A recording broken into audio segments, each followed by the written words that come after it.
Thank you. My name is Olivia Summers, and I am Associate Counsel for Public Policy with the American Center for Law and Justice.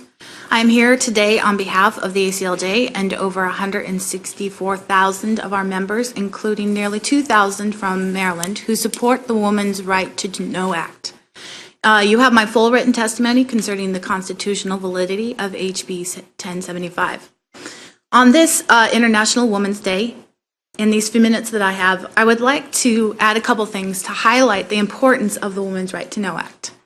I have had women and men tell me that they regret aborting their child. They told me that at the time they got their abortion, they didn't know what to do except have an abortion. If you had an unplanned pregnancy, you got an abortion. No one counseled them about their options, about adoption, or about even the possibility of keeping their child. They were pressured into abortion simply because they didn't know any better. They didn't have a choice. I've also had women tell me that they have been pressured into abortion by the father of the baby. But they chose life when they found out that they had options, when they were given information about keeping their baby and receiving support for that child. The women I've talked to who chose abortion have told me that if they had known there were other options available, they would have chosen an alternative option. They would have not had an abortion if they had been explained about the abortion procedure had been explained to them. This personal anecdotal evidence serves to illustrate the reason why the Women's Right to Choose Act is necessary.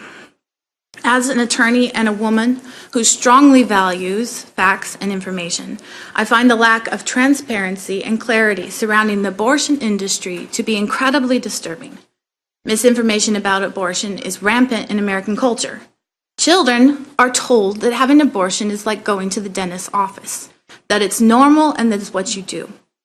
The Supreme Court, however, rightly pointed out that abortion is inherently different from other medical procedures because no other procedure involves the purposeful termination of potential life. And this is one reason why the Supreme Court has upheld informed consent laws similar to HB 1075. Abortion can cause physical harm to the woman, resulting directly from the procedure itself, from the deprivation of health benefits of continuing the pregnancy, or by other means.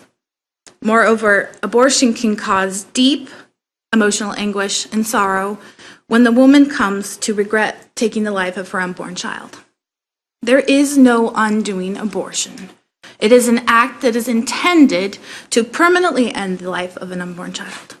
Abortion should not be a woman's only option simply because she is uninformed of the other options available to her. This is why I strongly support the Women's Right to Know Act and the facts, information, and choices it makes available to women. Thank you. Our pleasure. Who's next?